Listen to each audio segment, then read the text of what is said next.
going to review a pilot resume with a recruiter's eye. So this is a de-identified resume that we are going to look at. It's an actual pilot resume that was sent in. And so we're going to take a look at that now. I'm going to share my screen and we will talk through it. So here we go. Let me find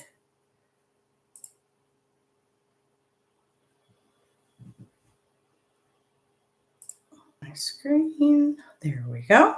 All right. So let's get started. We're just going to go from the top down and I'm going to tell you what I see. So one of the things I talk about is your resume being in a pilot format. And this resume is somewhat in that format, and I'll talk through that. So each resume we go through, I'm also going to talk about the format and what that's like, as far as how it should be formatted for a pilot resume. So at the top, I'm going to start out by saying I am not crazy about the formatting in this resume. Just at a glance, I can tell you it's not a very professional format. I would prefer to see it better.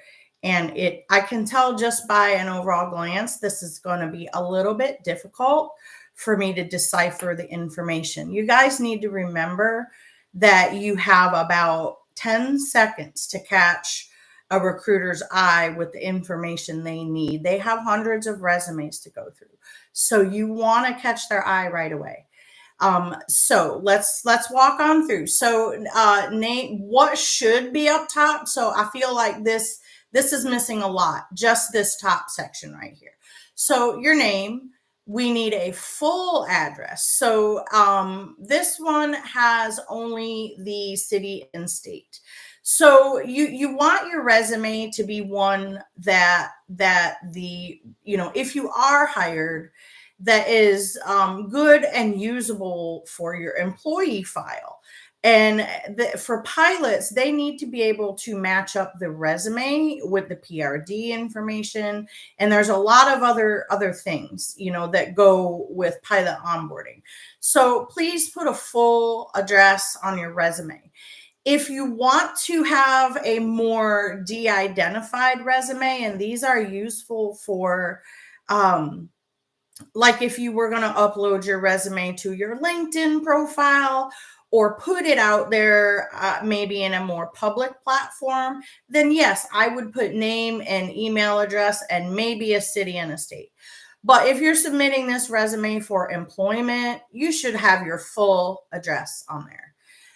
And then the phone numbers here and an email. I would highly recommend if you have a LinkedIn that you put that profile on here as well. LinkedIn is a great professional networking platform. And if you have a profile, put one on there. If you don't have a profile, highly recommend that you make one. Okay, so let's go down. Aircraft experience. This doesn't tell me anything about whether you're qualified for the job or not. In fact, aircraft experience doesn't really need to be on a pilot resume. I mean, if you're going for a CFI job, maybe, because it's going to show if you've flown the type of aircraft that school has. But it really doesn't matter because they're going to train you in their aircraft. So maybe if you're going for a CFI job, I would leave that on here, but I definitely would not have it as the first thing I see because that doesn't mean a whole lot to me. That would go farther down in the resume. What I need to see is this part, pilot qualifications. And this resume is pretty bad because let's walk through what this resume tells me. Pilot qualifications. The only thing that I can tell that this pilot has is a first class medical. I don't see any, I don't know. I mean, is this person a student pilot, private pilot, commercial pilot, multi-engine? I have no clue because the only thing that's here is that they have a first class medical. So as a recruiter looking at just this top section, this resume is going in the no pile unless I want to take the time and email this pilot and ask them, what pilot certifications do you have? Because I see 0 on this resume. Now I see their flight time, and maybe I can decipher that they have a multi-engine rating because I have multi-engine time, and maybe an instrument rating, and that's about it. So this resume would probably not get a job. It wouldn't even pass an initial screening. In another video, I will show you an example of a resume that's a little better formatted, that's actually in a really good format. It may be just missing a few bits of information, but this one would be a no right away because I can't even tell what this person has. Now, if I were to continue looking here at the job experience, I could probably decipher that they're a flight instructor, but I'm not going to look that far. You need to tell me you're qualified out of the gate. And there is no way for me to determine if you're qualified for a job based on this resume. So right now, resume's in the no pile. But we're going to keep going because we want this person to be able to fix this resume into something that is going to work for them. So let's go back. Pilot qualifications. What should be here? Everything should be here that you have. So there should be a section, pilot qualifications. That's a great title. And you should have every license and certification you have. So you should have your pilot certificates on here. Like it should look something like commercial pilot, airplane single engine land, airplane multi-engine land, instrument airplane. Put it around there just how it's worded on your pilot certificate. Okay, I need to know. I don't even know if you're a commercial pilot. According to this resume, you're not a pilot. You have a medical, you're a student pilot, maybe. Okay, so all of that you are also going to put in this section. Not just your pilot certificates and ratings. You are going to put your if you have a radio license, right? You need the FCC radio license. You got to have that for most airline jobs. So get that, put it on there. You need to have if you have a current passport, if you have ATP, CTP, all of the other things that you would have that would kind of go with your pilot certifications and qualifications, right? I got to tell if you're qualified. You need a pilot certificate, you need medical, you need the proper ratings for the aircraft that I may be looking at you to fly. So there's a lot of information missing here. And then, yes, then we go to the flight time. I do not like the way this flight time is laid out because it's very hard for me to decipher. It's better if you column this like total time, PIC, straight on down, right? Because what I really need to do is read these numbers because depending on what I'm hiring you for, right? If this is a 135 job, I really need to dive into these categories because those minimums, have different things for cross country, night. If it's for ATP, that, I still need to see your totals. This format makes it a lot harder for me to read. And you don't want to make your recruiter like frustrated or unhappy, right? You want them to see what they want to see and say, this is a good resume, send it forward to the next step. So let's see though, if we have everything on here that we should have as far as flight time. So total time, yes, 473. Okay, where's PIC? Because that's the next time I want to see. I need to compare those two. Oh, I got to search around for it. Oh, there it is, way over here. PIC 384. Okay. And then I need to know night, okay, night times 52, cross country 71. Got multi-engine time, instrument time. You don't need to put solo time on your resume. Add that into the rest of the stuff. Simulated instrument. Okay, here we have, so the instrument. I got actual instrument and simulated instrument. If those are both instrument time that occurred in the aircraft, whether it was like hood time, right, or actual, combine those. I just need to see total in the aircraft, okay? you only separate, you want to separate. I mean, it's good to show your actual, right? Hey, I have 15 hours of actual. If you want, you can put like a little note beside that, like parentheses, like how much is actual, but combine those two because I just need the total. Don't make me do the math. Even if I'm good at math, don't make me add 15 and 67 together. I just want to know the total, okay? If it is simulator time, okay, simulator, then you put that separately, right? Because those count differently.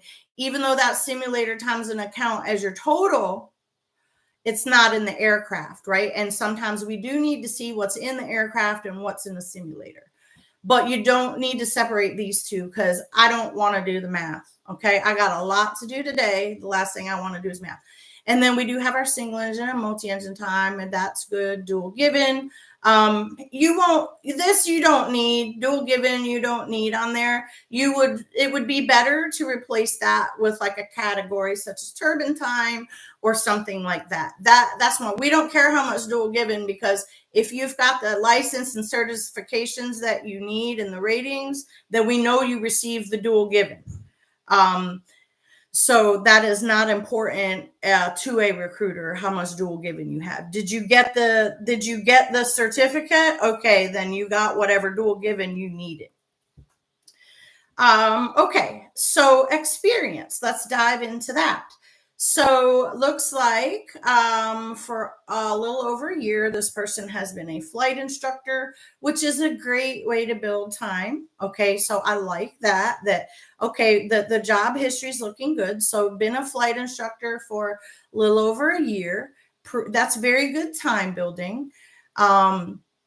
And then let's talk about non-aviation employment. So when you get to your experience or employment part of your resume, remember the standard for aviation is that this goes back 10 years. You need to put a full 10-year work and address history. Like address will come in your applications, but you need to make sure that you have like that information good and readily available because that's what's going to be required. Now, if you don't have 10 years of work history, if you're earlier in your career and, you pretty much just gone to school and flight school and now you're just put everything you have on there.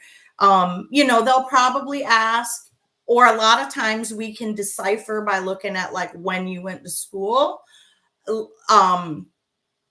I'm sorry, when you went to school, like, oh yeah, they only graduated here. So of course they don't have 10 years of work history, but the standard is 10 years. So put it on there. What I recommend if it's not aviation employment is to do like this person has done.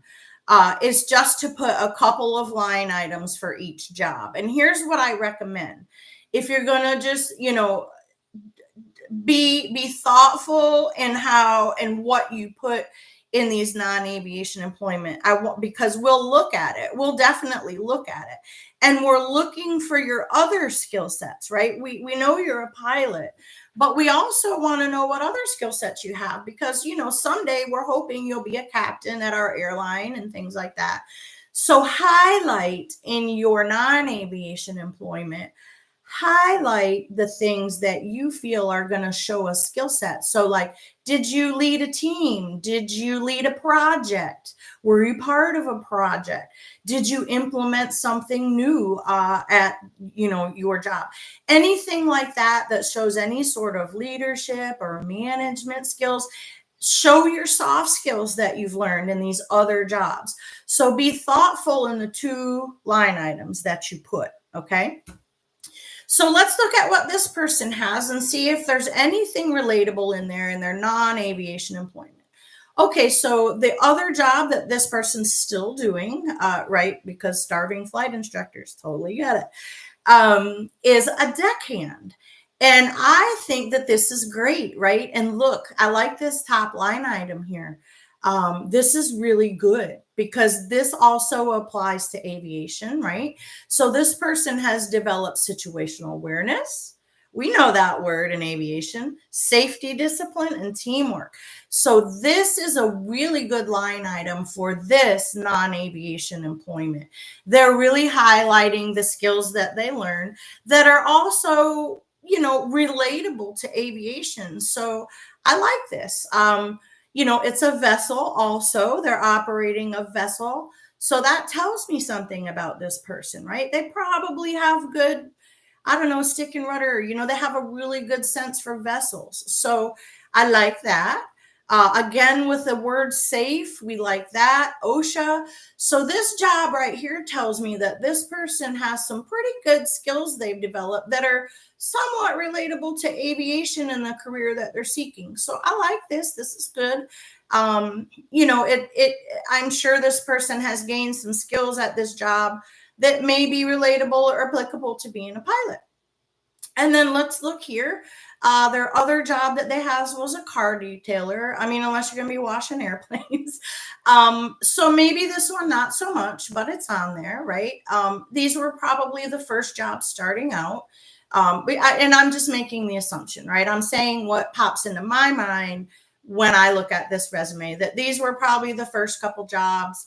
And then this job was the one that was really, this person really started to really learn some good soft skills that might be relatable to their future. And then they had another job here as a hand loader at Walmart. So this person isn't averse to hard physical work. So if they did that job as well for another year, they stuck with it. So this person's probably a good hard worker. That I can determine from that, if they'll do those jobs. And I'm sure being a deckhand is a lot of physical work as well. So good. This paints a picture, right? I have a somewhat of a sense of this person now. And then let's look at their education. And it is important. Please put where you did your flight training. I've seen resumes where people don't put that on there. It's important. And here's why it's important. The person looking at your resume may be familiar with that school or they may not. But as someone who's been a recruiter in the industry for many, many years, I've probably visited most of these schools, because we go out on the road. And also another thing is, if a company has hired pilots from that school, if it's a well-known school or a large school, they've probably hired pilots from that school before. And we know what product, like we start to learn what schools put out what product, what quality of pilot, right? Or, there's, whether it be a university, hey, if I have a student, coming from Purdue, I have this expectation. This is how Purdue trains their pilots. I am not saying, or this is how L3Harris trains their pilots.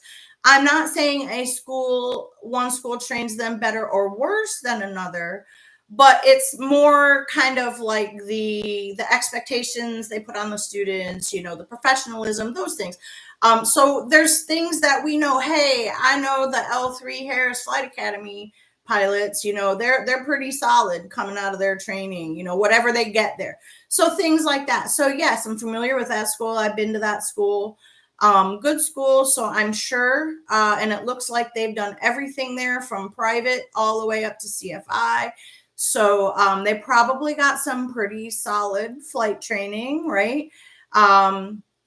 So that's good. And then looks like here, East Georgia State College in Statesboro, Georgia. I'd like to know what you went to school here for. Even if you didn't complete the degree, or it looks like you're not going there anymore. But if you're gonna put that on there, put what you studied, because that also tells me something about you. And then you don't have to put high school on your resume. I wouldn't put high school on your resume. You're going to, at a minimum, have flight school on there. Sorry, I forgot my phone was on. And so as long as you have your flight school on there, we don't care about high school. So I would take the high school part off and just leave the flight school and any other training you've done. Don't forget, if you've done courses, like any kind of self-improvement courses I've seen people, do, or any kind of technical or trade training. Put that down here too. So put all of the things. And then here's what I would recommend, one more category for this resume, and I'm going to recommend this to all of you. If you're not a part of one, please join one. But you should be a member of at least one aviation organization. There's a ton out there. Join one, put it on your resume. Or there's a ton of organizations you can volunteer for, like there's Wings of Mercy, Pilots for Cause. I know there's more. I'm just kind of spouting off the ones that I see most commonly on resumes, so I'm like, okay, these are really popular ones. But it would be good for you to have, organizations and affiliations or something like that, and have an aviation something here. We like to see the give back to your aviation community. That is going to look good on a resume. It's going to look better than someone who doesn't have it. It's, join an organization. It's not that hard. Pay a membership fee. You're a member. Be involved. And then if you're just starting out, the other reason I highly recommend joining an organization, it is a wonderful networking opportunity. And so I highly recommend, because building your network in aviation and as a pilot is extremely important. Your network could be what gets you a job.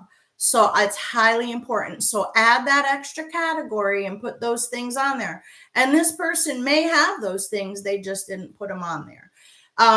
This resume is one page. I think that if it was formatted better, you could get more on here. Like, I could definitely take this formatting and probably give you a quarter of a page more space. So take a look at that. This is the critique for today. Hopefully this one helps everyone. Take a look at this, compare your resume, get your resume right, people.